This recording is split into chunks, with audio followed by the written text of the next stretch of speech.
even before like I had the words to explain who I am and how I loved and stuff like that, I was very homophobic. I personally am very homophobic. I'm very transphobic growing up. Like society grew me up as like a woman just because I have like vaginas and like, you know, like breasts and stuff like that. But I always knew like, you know, I just don't fit in. I always knew I was in between. Like it just doesn't define me. It just doesn't like, I don't feel it like at all. So even a male can only be with a female. How can a female love a female? Or like, you know, how is this person born a male but then yet, you know, being very feminine, you know, like the kind of really negative stereotypes that, you know, you learn growing up, especially if you are in like a country which enforces these negative stereotypes. You got to unlearn that. Yeah.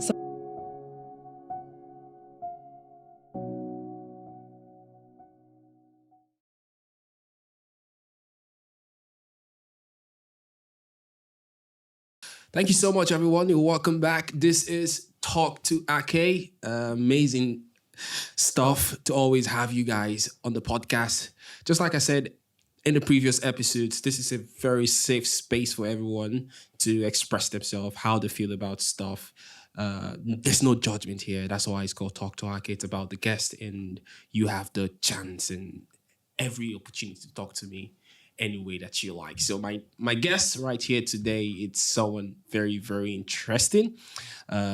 He is a community builder, a storyteller, and he likes to call himself an ADHD survivor. Ladies and gentlemen, he is also the founder of the Quay Park Cardiff and ambassador of the young. I mean, what a portfolio, ladies and gentlemen. Please make welcome Jia Wei.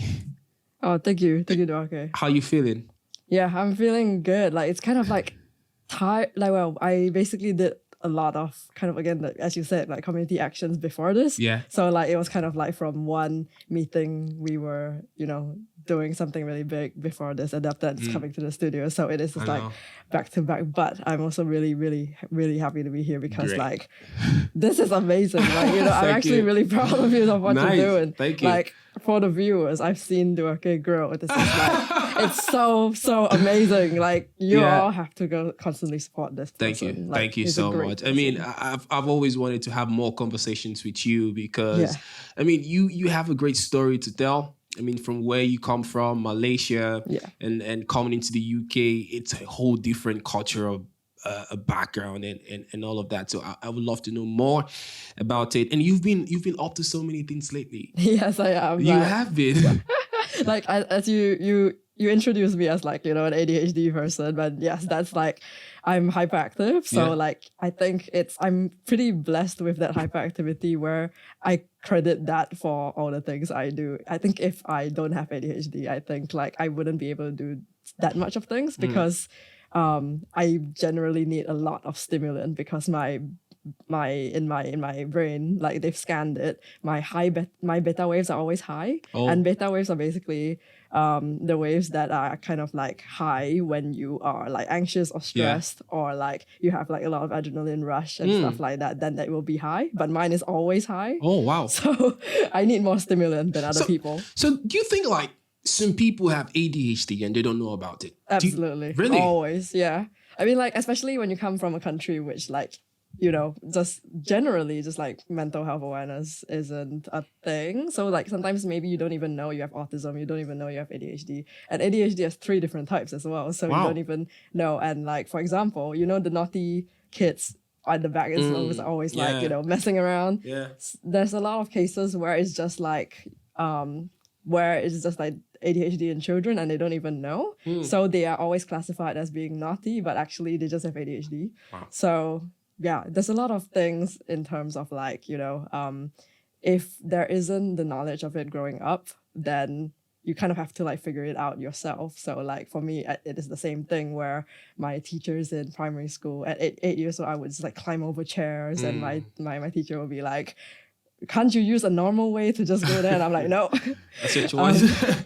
Yeah, so it's like I didn't know that was called ADHD. I always thought ADHD means attention deficit. But I know I always need movement. So movement is a physical need for me. So we all need like rest, food, water, all of that.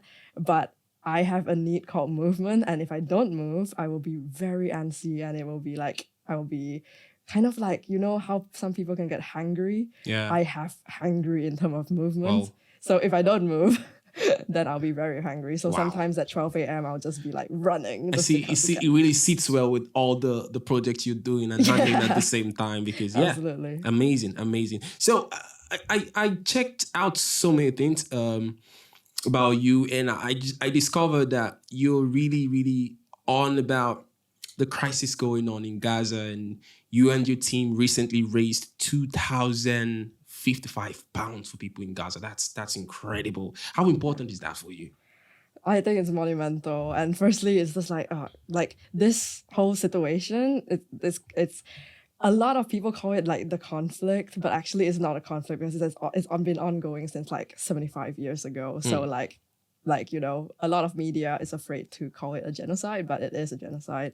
And like raising that amount of money in 3 hours and 30 minutes is phenomenal. It is phenomenal. It's like it really shows me kind of the power of humanity and the community around me. And the interesting thing is we did round 2 of funding today because basically the truce is going to end today. That's why we were like, okay, we need to fundraise by 2 p.m. so that we can send it over to the journalist in Gaza, and then he can, like take it out and funnel to the different families and get a lot of supplies and stuff like that. So we actually managed to beat our first fundraiser, and we managed to raise like more than £2,100 now. Wow. So altogether in 3 days, it's more than £4,000 raised in 3 days. That's amazing. And it's just like, it gives me so much hope in like community coming together and just standing together and doing some, reaching out to like, because currently the big organizations and charities, they are unable to put the funds into Gaza right now. And it's like, so we were all just like so frustrated with just like, how do we actually get the money to them? And so I contacted this journalist, and then he was able to actually give these funds directly to families. And that's why we were like, okay, shit, we really need to collect these funds within these like really small days of truce before they start firing again. And then that's what we did. So it's just like thankful that we managed to send the second funding over this afternoon. What was your default reaction when you first heard about the crisis going on and the conflict going on in Gaza? Well, I mean, for humanity's sake.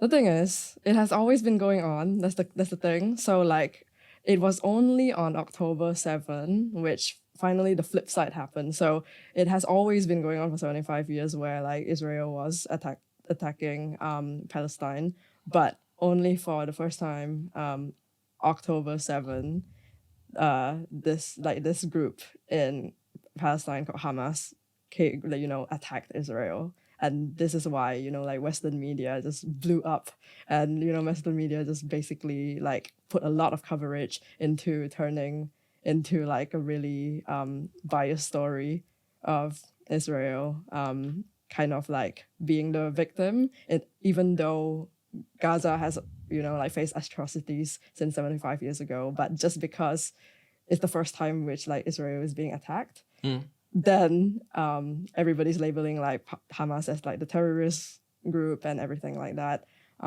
Whereas, like the Israeli defense forces, like the IDF, they are technically a terrorist group as well, but nobody labels them that. So there's a lot of like two-sidedness going on here, and there's a lot of like false narratives like labeled and amplified by the Western media. So that's why I think it's like really crucial that we amplify the oppressed instead of the oppressor. Yeah. Which that's why like we are doing like so much amazing work on. Stuff. Yeah. I'm really proud about the work because, it's almost similar to what's going on in our modern world right now, how sub-communities get really oppressed. I'm talking about people with disabilities, people with mental health issues, people don't really know how to really speak out. I mean, the LGBTQ community as well. I mean, when you do all of these things and when you you give out your voice to these communities. Do you do it because you just want to help people, or it's from a maybe it could be from the past or something you've gone through? Is there any motivation about this? What inspires this? I guess a lot of different, like life is kind of like a like a puzzle piece. So I feel like if not for, well, that's why I campaign a lot about intersectionality. So all the things you've described, like like disability, justice, climate justice, like just dismantling systemic racism and like colonialism and all these kind of things. It's all intersected and it's all intertwined. And like this is why I'm like passionately fighting for like things across all sectors, because we are not free if like another community or another person is not free. We will only be free if like all our communities are collectively free. So there's a lot of overlap, and I think growing up in Malaysia, because we are so multicultural, multi-diverse, multiracial, I do see why like one thing affects another in community, and I take that in like for granted while growing up. And then only when I came to the UK, I saw like wow, there were so many things which like were tolerated in Malaysia, but then like when I came to the UK, it was like kind of singled out. So suddenly I became very apparent of my race. Suddenly I became very apparent of like just by speaking another like two languages and two more dialects. So like I thought, multilingualism is common in Malaysia, but then coming here, people are like, wow, your English is so I know. good. And I'm like, I mean, you get it, because like even in Nigeria, of course, exactly, it's our first language. I mean, like, yeah, exactly. Do you get it? It's just like, wow, what do you where think? do you learn from? Am I gonna? So it's really, I totally understand what you're talking about, and I mean, it's not our fault, but this is where we are now, and the more we expose ourselves, the more we get stuff like that. But it is what it is. I mean, they're still very, very, smart, intelligent, good people. There's this conception about people of minority. They feel like, oh, we're here to get so much help, or we are so needy and stuff like that. But it's obviously the opposite, and that's why I like having internationals and people that are really, really, up there around. So yeah, it's been amazing. And I'm going to ask you this. It's different in Malaysia. You're being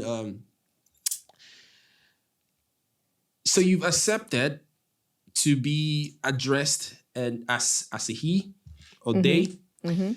When did you realize your sexuality?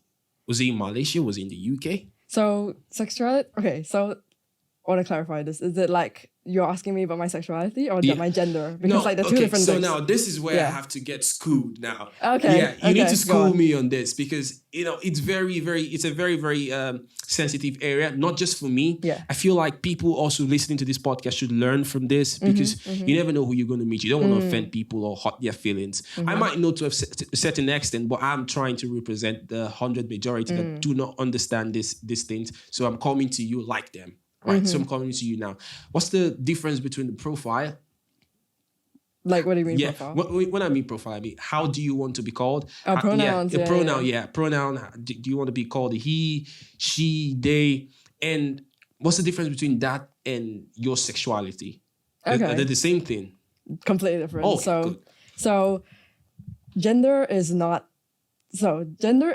sex and it's not sexuality. So there's like really different things here. So like sexuality is kind of like whether you're gay or straight or bi or pan, or like like what is your your kind of like who do you love? That's your sexuality.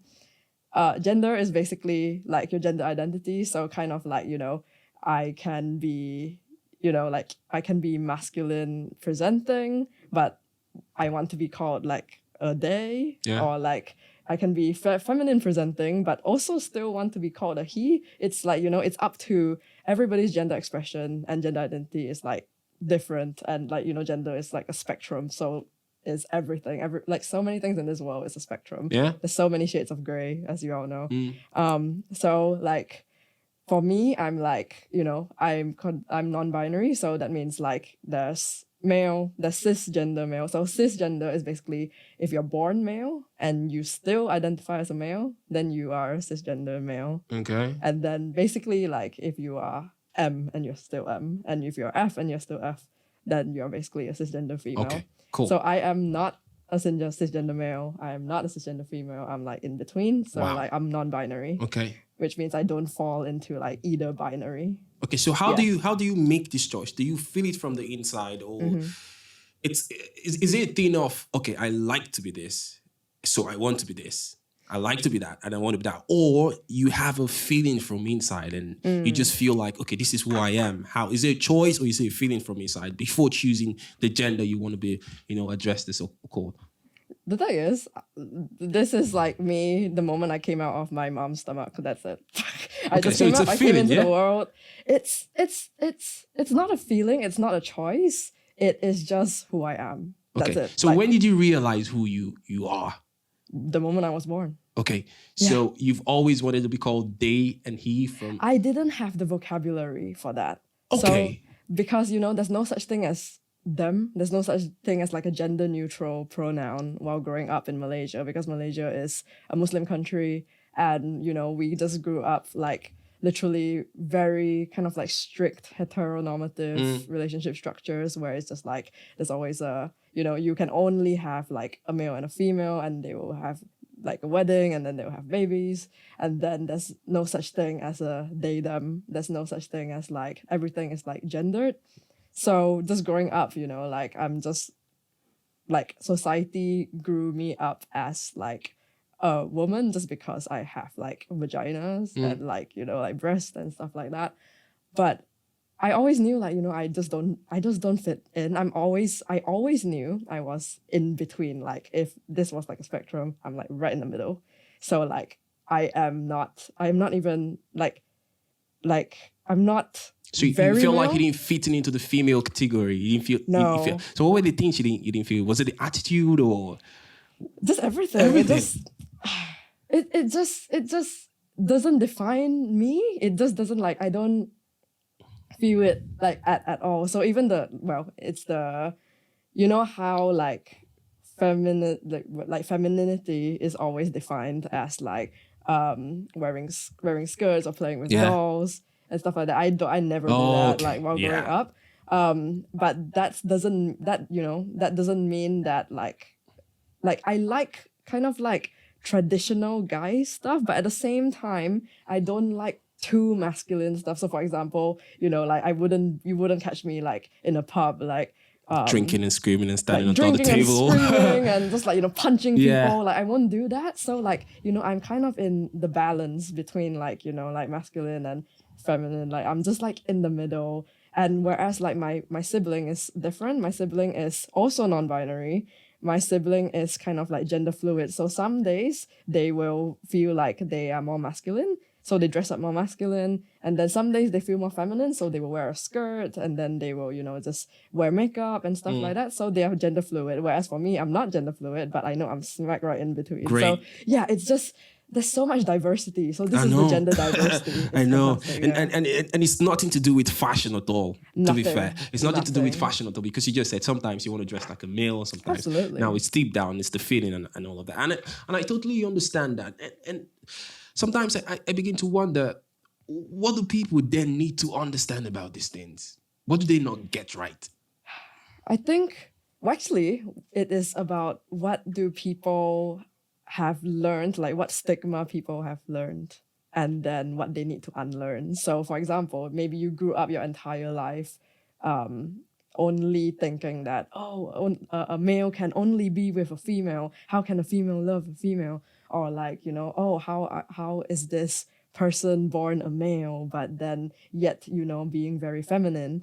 Like the kind of really negative stereotypes that, you grow, like you learn growing up, especially if you are in like a country which enforces these negative stereotypes. You got to unlearn that. Yeah. So like, for example, because I grew up in Malaysia, even before like I had the words to explain who I am and how I loved and stuff like that, I was very homophobic. I personally am very homophobic. I'm very transphobic growing up. So up till around 14 years old, Okay. I was very homophobic. I was very transphobic.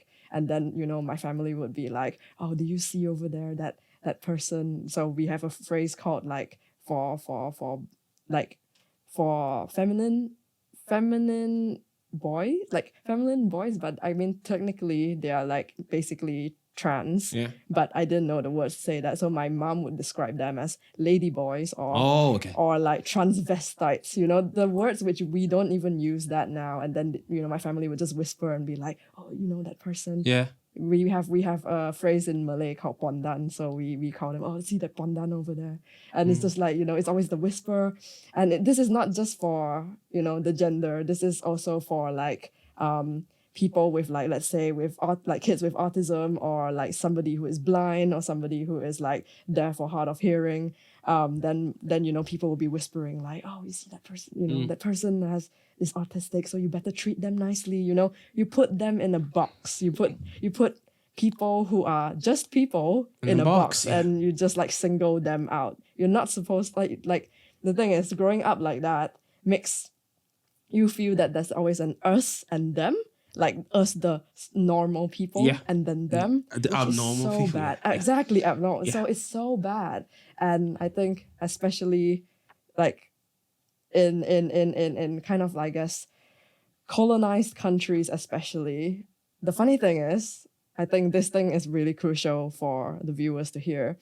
The funny thing is, all of our countries actually have accepted gender diversity before colonialism, but then when the British came to colonize us, that's when they put in sections. So for example, Singapore has section 377A, India has section 377, and all these are like, they make homosexuality like punishable Yeah. by crime, and only then all the people, the LGBTQIA plus folks, they get prosecuted because of that section. So before that, there's like in India, there's like a third gender called the Hijra, and the Hijra are basically like basically kind of transgender